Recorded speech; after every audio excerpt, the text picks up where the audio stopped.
Today on the eve of an opportunity for peace, and perhaps end of violence and wars. एक ऐसा प्रधानमंत्री जिसकी हत्या उसी के देश के एक नागरिक ने कर दी। वो प्रधानमंत्री जिसने सैनिक के रूप में 27 साल बिताए और इजराइल फिलिस्तीनी शांति प्रक्रिया का प्रतीक बन गया। दरअसल हम बात कर रहे हैं यित्ज़हाक राबिन की, जो एक इजरायली राजनेता और जनरल थे और वह इजराइल के 5वें प्रधानमंत्री थे। उन्होंने एक सैनिक के रूप में 27 साल का करियर बिताया और अंततः राव अल्लुफ का पद प्राप्त किया। लेकिन ऐसा क्या हुआ कि एक नोबेल शांति पुरस्कार विजेता को उनके ही देश के नागरिक ने मौत के घाट उतार दिया?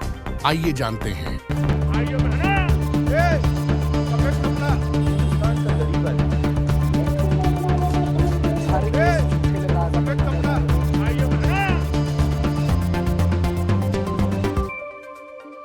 राबिन का जन्म यरूशलेम में पूर्वी यूरोप के यहूदी प्रवासियों के यहाँ हुआ था और उनका पालन पोषण एक लेबर जायोनी परिवार में हुआ था। उन्होंने स्कूल में कृषि सीखी और एक छात्र के रूप में उत्कृष्ट प्रदर्शन किया और जैसा हमने पहले बताया, उन्होंने 27 साल से एक सैनिक के रूप में कार्य किया। बाद में 1948 के अरब इजराइल युद्ध के दौरान इसके संचालन के प्रमुख बन गए। वह 1948 के अंत में नवगठित इजराइल रक्षा बलों में शामिल हो गए और एक होनहार अधिकारी के रूप में उभरते रहे। उन्होंने 1950 के दशक की शुरुआत में आईडीएफ के प्रशिक्षण सिद्धांत को आकार देने में मदद की और 1959 से 1963 तक आईडीएफ के संचालन निदेशालय का नेतृत्व किया। उन्हें 1964 में जनरल स्टाफ का प्रमुख नियुक्त किया गया और 1967 के 6 दिवसीय युद्ध में इजराइल की जीत की देखरेख की। अमेरिका इजराइल संबंधों को गहरा करने की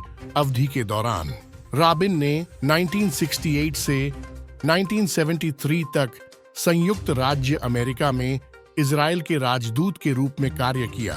1974 में गोल्डा मेयर के इस्तीफे के बाद उन्हें इजराइल का प्रधानमंत्री नियुक्त किया गया था। अपने पहले कार्यकाल में राबिन ने सिनाई अंतरिम समझौते पर हस्ताक्षर किए और एंटेबे छापे का आदेश दिया। 1977 में एक वित्तीय घोटाले के चलते उन्होंने इस्तीफा दे दिया। राबिन 1980 के दशक में अधिकांश समय तक इजराइल के रक्षा मंत्री थे।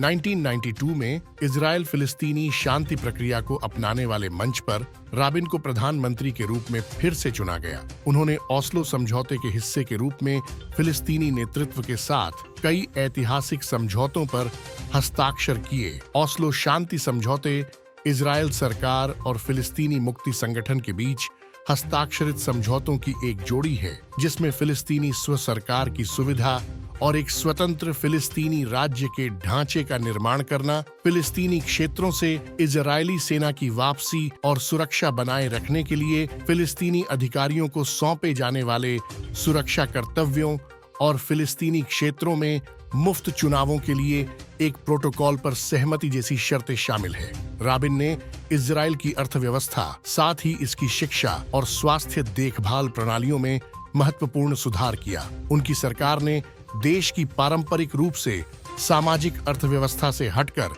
व्यवसाय के निजीकरण का महत्वपूर्ण विस्तार किया। ओस्लो समझौते के निर्माण में उनकी भूमिका के लिए राबिन को यासर अराफात और शिमोन पेरेज के साथ 1994 के नोबेल शांति पुरस्कार से सम्मानित किया गया था। समझौते ने इजरायली समाज को बहुत विभाजित कर दिया। कुछ लोग राबिन को शांति के उद्देश्य को आगे बढ़ाने के लिए एक नायक के रूप में देखते थे और कुछ लोग उसे उस भूमि को देने के लिए गद्दार के रूप में देखते थे जिसे वे सही मायने में इजराइल से संबंधित मानते थे। दक्षिणपंथी कई इजरायली अक्सर आतंकी हमलों में यहूदियों की मौत के लिए ओस्लो समझौतों को जिम्मेदार ठहराते हुए उन्हें दोषी ठहराते हैं। राबिन ने 1994 में जॉर्डन के साथ एक शांति संधि पर भी हस्ताक्षर किए। 4 नवंबर 1995 में यिगल अमीर नाम के एक चरमपंथी ने उनकी हत्या कर दी, जिन्होंने ओस्लो समझौते की शर्तों का विरोध किया था। राबिन तेल अवीव में Kings on off Israel square, अब राबिन स्क्वायर में ओस्लो समझौते के समर्थन में आयोजित एक सामूहिक रैली में भाग ले रहे थे। जब रैली समाप्त हुई तो राबिन सिटी हॉल की सीढ़ियों से नीचे अपनी कार के खुले दरवाजे की ओर चले। जिस समय आमिर ने सेमी ऑटोमेटिक पिस्तौल से रॉबिन पर 3 गोलियां चलाईं। 2 गोलियां रॉबिन को लगीं और तीसरी गोली रॉबिन के अंगरक्षकों में से एक योराम रुबिन को मामूली रूप से घायल कर गई। रॉबिन को पास के इचिलोव अस्पताल ले जाया गया, जहां खून की कमी और 2 फेफड़ों में छेद होने के कारण ऑपरेशन टेबल पर ही उनकी मृत्यु हो गई। रॉबिन के अंगरक्षकों और पुलिस ने आमिर को तुरंत पकड़ लिया। आमिर को रॉबिन की हत्या का दोषी ठहराया गया और आजीवन कारावास की सजा सुनाई गई।